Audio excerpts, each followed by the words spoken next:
talagang gustong matanggal si Vice President Sara Duterte. Doon sa mga galit sa kanya, inis sa kanya, gustong madali itong impeachment. Para mo lang binigyan siya ng dagdag na balang questionin ito sa Korte Suprema. Dahil hindi po pwede yan. At hindi po ako papayag na mangyari at gawin yan dahil lamang gusto nila at nagmamadali sila. Sinabi ko na sa simula pa lang ng impeachment process na ito, 1 linggo matapos i-file yan dito sa Senado. 2 oras bago tayo mag-adjourn sa huling araw ng ating sesyon. Sabi ko, hindi ako makikinig, susunod o magpapadala sa sino mang pabor sa impeachment at ayaw kay Vice President Duterte. Hindi ako magpapadala sa ayaw sa impeachment at gusto si Vice President Duterte. Trabaho ko bilang tagapangulo ng Senado, hindi nga lang ako, trabaho nating lahat, na maging pantay at parehas sa ating pagtingin. Yan ang rason, hindi naman tsamba lang yun at nagkataon. Yan ang rason kung bakit ang babaeng sumisimbolo ng hustisya ay nakapiring. Wala dapat tinitingnan o tinititigan. Wala dapat kinakampihan dahil lamang nagkataong ganun ang nangyari. At dahil nagkataong ayaw ko siya ganyan ang gawin nyo. Let's go back to presidents, Mr. President. 3 lamang na impeachment complaint ang naitawid ng Kongreso patungo sa Senado na inabutan ko na matapos ang 1987 Constitution. 3 po lamang. Ang impeachment complaint laban kay dating Pangulong Estrada, ang impeachment complaint laban kay Chief Justice Corona, at ang impeachment complaint laban kay Ombudsman Gutierrez. Hayaan niyo pong isa-isahin ko. Isinampa ang impeachment complaint laban kay Pangulong Estrada magnoong Nobyembre. Nung nag-recess ang Senado, tumigil ang trial. Nag-resume sila pagkatapos ng recess. May nagreklamo pa? May nagsabi, uy, portwita. Yan ang president ng Senado. Nung nag-trial at hindi binuksan ang second envelope, yun yung maalala. Nag-walk out ang prosecutors, hindi na bumalik. Anong ginawa ng Senado? Wala nang prosecutor, wala nang interesado, dinismiss forthwith yung impeachment complaint. Dahil nawala na yung prosecutors. Tama nga naman. Hindi na pala interesado yung mga prosecutor, ano pang gagawin ng Senado magtawag ng hearing? Sa kaso ni Chief Justice Corona, sinampa 5 araw bago mag-adjourn ng Senado. Nagsimula ang trial pag-resume pagkatapos ng Christmas break. Pero bago mag-break o habang break, nag-issue ng summons. Nagkasagutan. Yun naman talaga yung balak natin pag-resume nitong 2 linggong ito. Yun lang, Mr. President, mga kasamaan. Ang kaisa-isang impeachment complaint na nasimulan at natapos ng Senado. Yung pangatlo impeachment complaint ni Ombudsman Mercy Gutierrez. Final yan 3 araw bago mag-adjourn ang Senado sa kanyang regular recess, walang eleksyonon. Nung nag-resume, dun lamang sinet ang trial. Pero bago nag-resume ang Kongreso, nagbitiw si Ombudsman Gutierrez. Ano ang ginawa ng Senado? Walang trial, hindi kinonvene ng impeachment court, as the Senate dinismiss yung impeachment complaint. Pinagpasahan nila. Resign na pala Wala na tayong kailangan gawin. Naalala niyo po yung debate? Na meron pa namang penalty of absolute perpetual disqualification. That was discussed. But by way of precedent, the Senate did that. So if you look at the past presidents of the Senate, nagawa po nila yun, pinagbotohan po nila yun. Without convening the impeachment court. Wala pong nagsabi, hoy, inaabandona ninyo ang inyong constitutional duty nung ginawa ng Senado yun. Paano po yan, Ginoong Pangulo? Pagsang-ayon ba ang karamihan o ng pinakamaingay yung matatalino sa ating bansa? Okay lang? Pag hindi sila sang-ayon, hindi na okay. Bugbog ka na. Bugbog na ang institusyon. Dapat may gawin na tayo. The Constitution, the rules, and the precedents, Mr. President, do not change simply because a group says otherwise. Balik na naman pa natin. Yung isang na-outlook na impeachment complaint, laban kay dating Chief Justice Davide. Karamihan sa mga civil society groups tutol doon sa impeachment complaint na yun. Tungkol sa corruption din yun. Tungkol sa pag-aabuso din ng poder yun. Parehong mga grounds. Kadali naman ang ground ng impeachment talaga eh. Anong sinabi nung halos parehong grupo ngayon na gusto ang ulo ni Vice President Sara? Ay, masama yung impeachment yan. Hindi yan dapat i-file. Dapat i-dismiss nyo yan. Mabuting tao si Chief Justice Davide. Nagsalita pa ang mga miyembro ng Senado noon. Kahit padala yan ng Kamara sa amin, hindi namin tatanggapin yan. Sinabi din po ng Senado noong mga panahon yun. At saka busy kami sa budget. Kailangan muna namin unahin yan, bago yan. Babalik ko ang katanungan. Nagbabago ba? Depende kung sino may gusto. Hindi ba dapat kung ano yung pamantayan at batayan kaugnay ng impeachment complaint, sino man ang nasasakdal? Pareho at parehas ang pagtrato natin. Ngayon, kaugnay ng kasalukuyang impeachment complaint, nakalagay po sa rules ng Senado, ang impeachment proceedings dapat i-refer sa Committee on Justice. Ang ginawa ng Senado, bagaman pareho ang rules natin na bahagi ng ating President, ni-refer sa Committee on Rules na siyang naging hudyat para buuin ang impeachment court. Sa Estados Unidos kung saan natin kinopya ang karamihan ng mga provision ng ating impeachment rules, ang mga miyembro ng Kamara na nag-hire ng impeachment ng mga prosecutors, sila ang nagbabasa niyan. So, nung nakita po namin sa parte ng Secretariat, yung President na yon, nung nakita po namin yung provision na dapat sa Committee on Justice i-refer, sinuggest namin na basahin yung articles of impeachment ng prosecutors mismo. Sa Senado, hindi pa sa Korte. Para magsilbing hudyat yon ng pag-convene ng impeachment court at panunumpa ng mga judges ng impeachment court. Yung po sana nakatalagang gawin sa June 11. Nasabi po ni Senator Villanueva, ano nga bang pagkakaiba? June 2, June 3, June 5, June 4, June 9, June 10, June 11. Kung susundan natin ang ginawa ng mga ibang impeachment court sa mga nagdaang panahon, ini-issue lamang nila yung summons para mabigyan ng sapat na panahon.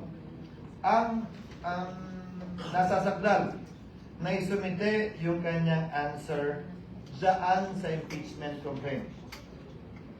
At pagkatapos nun, dahil magtatapos ang kapangyarihan ng mga prosecutor sa June 30, hindi po tayo pwede magpatuloy sa ating paglilitis dahil hindi naman pwedeng one side lang yung ating mapapakinggan pagkatapos ng June 30. Doon sa nagsasabi na may mga private prosecutor naman na i-appoint ang Kamara.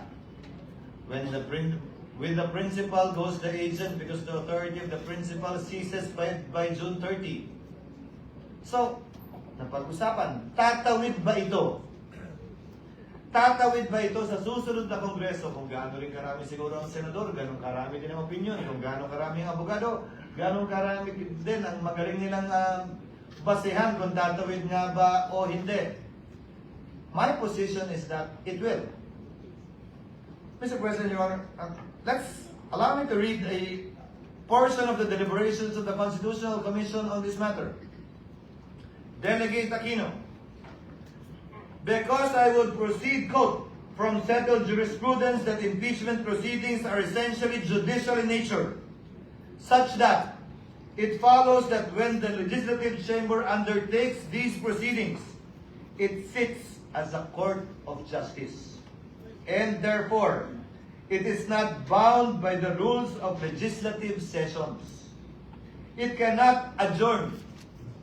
Assuming that the session is adjourned, impeachment proceedings should not in any way be affected by the adjournment of the session.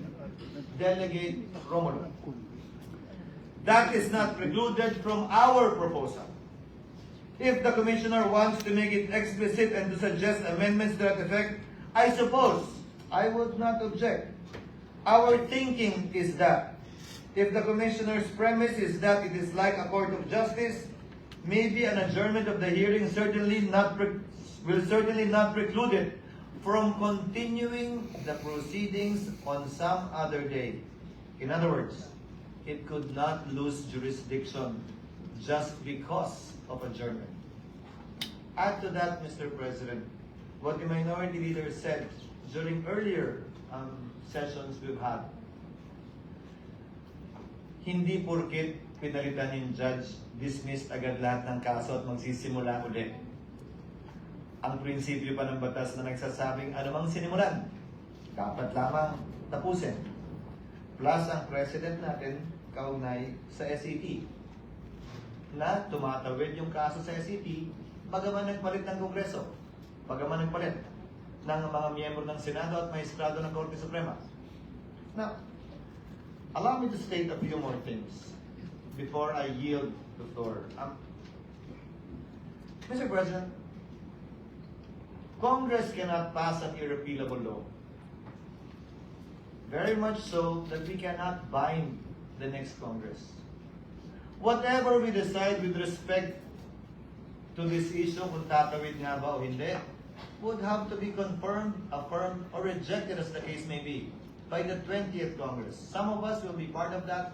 Some of us will no longer be part of that. But we cannot tie their hands and bind their hands. But the same is true, Mr. President, Your Honor, if at all, with the House of Representatives as well. The 19th Congress also, to my mind, cannot bind.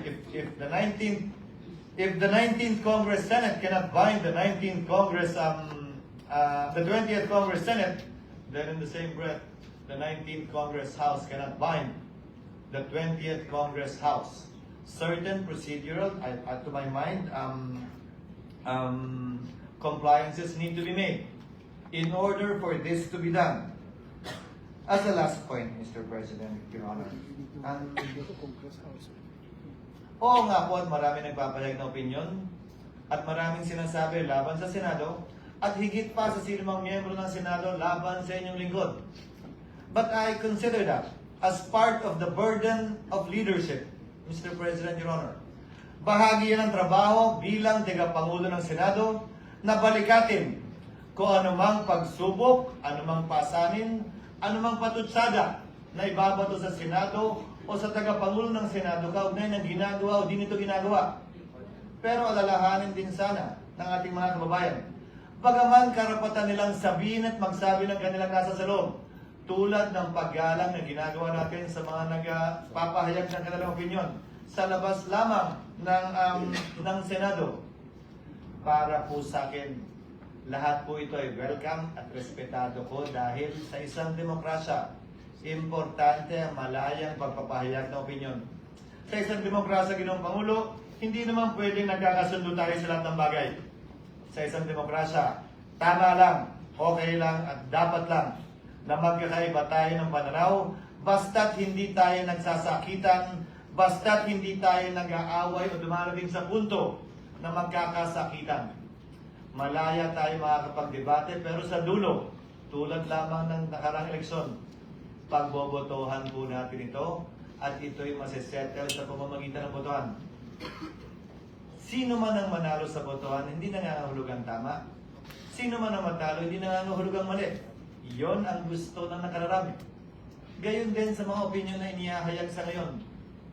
Hindi porkit yan ang tingin ninyo, tama na kayo. Hindi porkit na hindi sang-ayon ang ibang tao sa inyo, mali na sila. Hindi po ganun yun. That I am not, or anyone here in the Senate is not on your side, does not mean that they are wrong and you are right. Only history will be the judge of that. Kaugnay naman ng mga legal na opinion. Dapat ganito, dapat ganyan, ito ang forthwith, dapat ngayon na, dapat bukas, pwede sa Miyerkules. Ang pwede lamang po naman magpasya ng legalidad niyan ay ang Korte Suprema. Hanggat hindi po nangyayari yan, malaya tayong pwedeng magdebate at sabihin ang ating kanya-kanyang posisyon na buong nabukas at buong pahintulot ang binigay ng Senado para mapakinggan yan. Hindi lamang sa iba't ibang social media platforms, pati dito sa plenaryo ng Senado. Again, Mr. President, before I conclude, I thank our colleagues for enunciating their opinion, their positions on this matter, and for the healthy debate that we saw and heard regarding this matter. As stated by Senator Tulfo earlier, at some point in time, we will have to put this to a vote. As I believe, we will put this to a vote in the next few minutes. Hiling at dalangin ko, ano man ang maging resulta na ninanais ng mas nakararami, galangin ng kada at bawat miyembro ng Senado. Dahil sa dulo, tagapangulo man ako ng Senado, batikang Senador Kamano Baguhan, tigi-tigi sa lang po tayo ng boto. Pantay-pantay po tayo pagdating sa kapasyang ito. Maraming salamat po sa inyong pasensya, sa oras, at paumanhin kung medyo mahaba-haba po ng konti ang aking mga sinunggit na salita. Salamat po at salamat sa pasensya at sa oras na binigay ng ating minority colleague. Maraming salamat, Pangulo.